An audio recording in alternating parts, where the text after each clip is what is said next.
All my grade 9 students and इस video में हम लोग बिगिन करने वाले हैं तुम्हारा chapter is matter around us pure, है ना। अब इस चैप्टर में बहुत सारी चीज़ें हैं जो इस वीडियो में कम्प्लीटली कवर करी जाएंगी, मतलब ये एक वन शॉट वीडियो है एंड इस वीडियो के बाद you will not need any other video इस चैप्टर के लिए। But you know the drill कि वीडियो स्टार्ट होने से पहले वीडियो को लाइक शेयर करना है, चैनल को सब्सक्राइब करना है ताकि कोई भी इंपॉर्टेंट अपडेट आए नोटिफिकेशन मिस ना हो। अब अगर हम मैटर को डिवाइड करें दो कैटेगरीज में, तो एक तरफ आएगा हमारा प्योर सब्सटेंसेस और एक तरफ आएंगे हमारे मिक्सचर्स।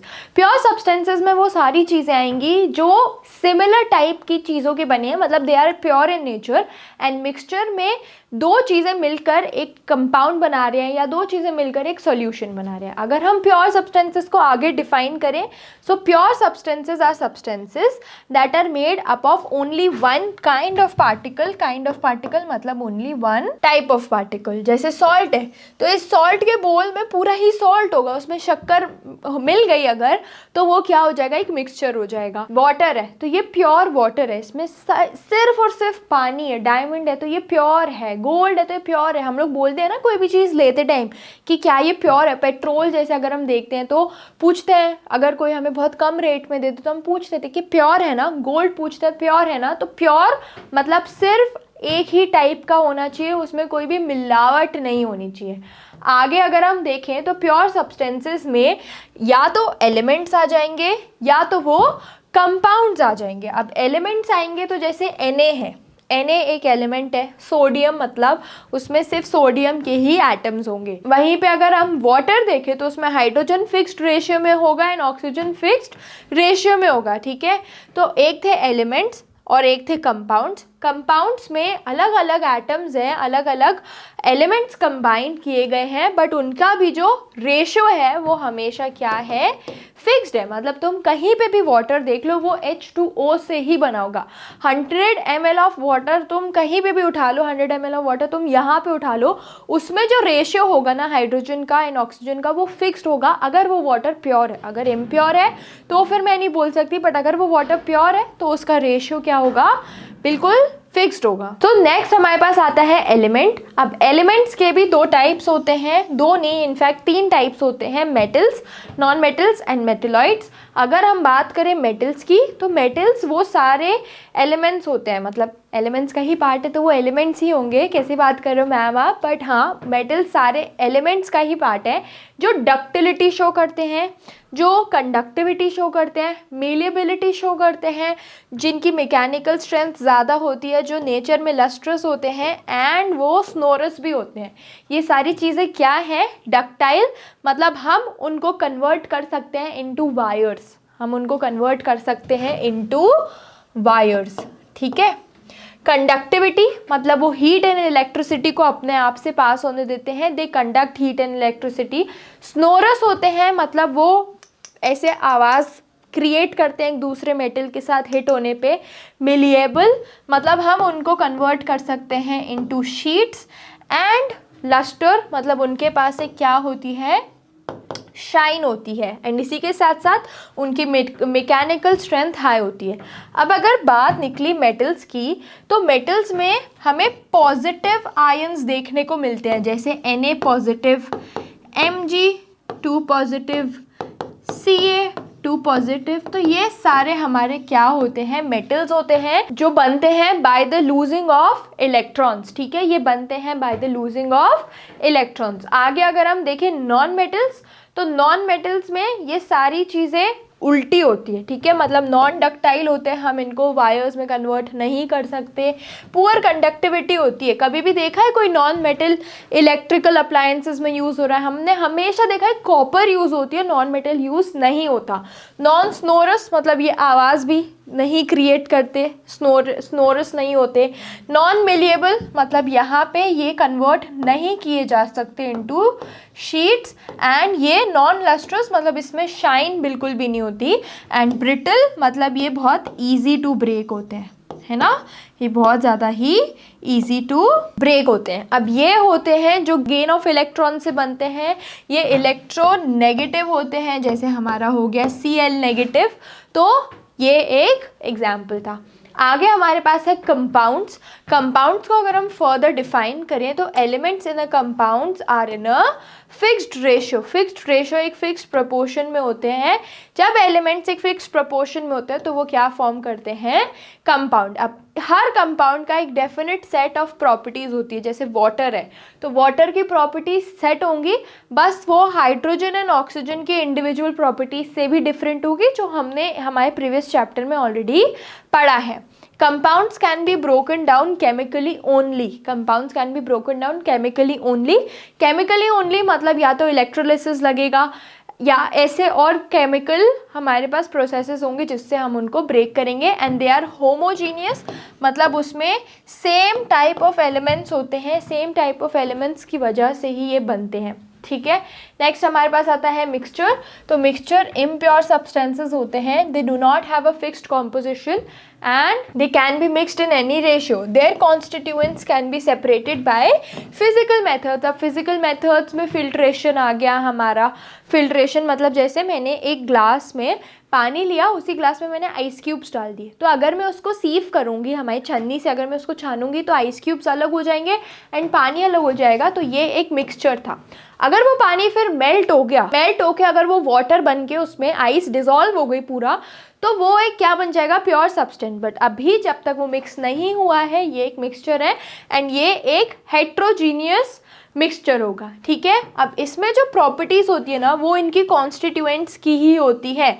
मतलब जैसे सॉल्ट वाटर है तो उसमें सॉल्ट का जो टेस्ट है वो हमें उस नमक के पानी में भी आएगा ही आएगा। ठीक है, नेक्स्ट हमारे पास है मिक्सचर का ही एग्जाम्पल, होमोजीनियस मिक्सचर जिसमें एक फिक्स्ड रेशियो में वो मिक्स्ड है, एंड हेट्रोजीनियस जिसमें वो रैंडमली मिक्स्ड होते हैं, जिसमें वो रैंडमली मिक्स्ड होते हैं। मिक्सचर को अगर हम बात करें और डिटेल में तो यहाँ पे अलॉयज़ भी आ जाते हैं। अलॉयज़ क्या है, जैसे ब्रास एक अलॉय है जिसमें क्या मिलके बना, कॉपर एंड जिंक मिलके बना। तो एक अलॉय एक मिक्सचर होता है टू और मोर मेटल्स का, जो यूज़ किया जाता है हमारे आसपास नॉर्मल रेगुलर चीज़ों में। So alloy is a material composed of two or more metals or a metal and a non metal. मतलब मेटल एंड नॉन मेटल भी हो सकता है, मेटल टू मेटल भी हो सकता है, एंड ये एक होमोजीनियस मिक्सचर होगा, मतलब ये नेचर में होमोजीनियस कहलाएगा। नेक्स्ट अब हमारे पास आता है सस्पेंशन। सो सस्पेंशन एक हेट्रोजीनियस मिक्सचर होता है जिसमें डिफरेंट टाइप्स ऑफ एलिमेंट्स मिलके बने होते हैं, एंड जो साइज होती है सॉल्यूट पार्टिकल्स की सस्पेंशन में वो क्वाइट लार्जर होती है। अब the particles of suspension can be easily seen and the suspension is unstable. मतलब ये क्या होता है कि अनस्टेबल चीज़ होती है। अगर हम बात करें फिर कोलॉइड्स की तो ये अपीयर होते हैं होमोजीनियस बट एक्चुअली ये हेट्रोजीनियस होते हैं जब अगर हम एक माइक्रोस्कोप के अंडर इसको अच्छे से एग्जामिन करेंगे। अब इसके पार्टिकल्स नेकेड आई से नहीं देखे जा सकते, मतलब एक नॉर्मल आई या एक स्पेक्टिकल्स वाली आई से नहीं देखे जा सकते, इसको हमें माइक्रोस्कोप, एक स्पेशल साइंटिफिक माइक्रोस्कोप के अंडर ही देखना पड़ेगा। एंड ये सेटल नहीं होते, ये मूव करते रहते हैं, ये सेटल नहीं होते, ये मूव करते रहते हैं। नेक्स्ट हमारे पास आता है सॉल्यूशन। तो सॉल्यूशन में दो चीज़ें होती हैं, एक होता है हमारा सॉल्वेंट एंड एक होता है हमारा सॉल्यूट, एंड ये दोनों मिलके क्या बनाते हैं, एक सॉल्यूशन बनाते हैं। अब solution is a homogeneous mixture, it has two components solute and solvent. जैसे अगर मेरे को शुगर सॉल्यूशन बनाना है तो वाटर मेरा सॉल्वेंट हो जाएगा एंड शुगर मेरा सॉल्यूट हो जाएगा, एंड मिलके क्या बनेगा, वो एक शुगर सॉल्यूशन बनेगा। नेक्स्ट हमारे पास है सॉल्यूशन के ही type which is dilute, concentrated and saturated. तो ये डाइल्यूट एंड कॉन्सेंट्रेटेड समझना बहुत इंपॉर्टेंट है क्योंकि आगे तुम लोग की क्लास 10th में भी इसका बहुत ज़्यादा वेटेज है। तो ये बोलता है डाइल्यूट वाला कि इसमें बहुत कम सॉल्यूट होता है अंदर, इसमें ज़्यादातर पानी होता है, इसमें ज़्यादातर सॉल्वेंट होता है। ठीक है, और ये डिज़ोल्व नहीं कर सकता, मतलब ये कंप्लीटली हमें मिक्स होते हुए दिखता है। यहाँ पे हमें प्रॉपर कोई बाइफर्केशन नहीं देखने को मिलता। जैसे अगर सही तरीका शैम्पू करने का भी हम देखें तो वो यही होता है कि आप डाइल्यूट करके यूज़ करो, मतलब पानी लो उसमें शैम्पू मिक्स करो एंड देन यूज़ करो। वहीं पे अगर मैं कॉन्सेंट्रेटेड पूछूँ तो इसमें सॉल्यूट ज़्यादा होता है एंड सॉल्वेंट कम होता है। जैसे कोई हमारे पास एसिड है, अगर वो एसिड प्योर फॉर्म में है, HCl मेरे पास प्योर फॉर्म में है तो वो प्योर स्टेट में है, बट उसमें अगर मैंने थोड़ा सा पानी डाला, बहुत थोड़ा सा पानी डाला, उसके रेशियो का बहुत हाफ से भी हाफ अमाउंट का पानी डाला, then it is a concentrated solution. But उसमें मैंने बहुत सारा पानी डाल दिया। जैसे अगर मेरे पास HCl था 20 ml, जिसमें मैंने क्या किया, अगर मैंने 2 ml पानी डाला, 2 ml मैंने वाटर डाला, तो ये एक कॉन्सेंट्रेटेड सिचुएशन है। वहीं पे अगर मैंने 100 ml पानी डाला तो ये क्या है, ये एक डाइल्यूट सिचुएशन है। ये क्या है, एक डाइल्यूट सिचुएशन है। तो जब सॉल्वेंट ज़्यादा होगा तो वो डाइल्यूट होगा, जब सॉल्यूट ज़्यादा होगा तो वो कॉन्सेंट्रेटेड होगा। एंड सैचुरेटेड का एग्जाम्पल क्या है कि इसमें मैक्सिमम अमाउंट ऑफ सॉल्यूट होता है और ये डिज़ोल्व नहीं हो पाता। ठीक है, ये डिज़ोल्व नहीं हो पाता।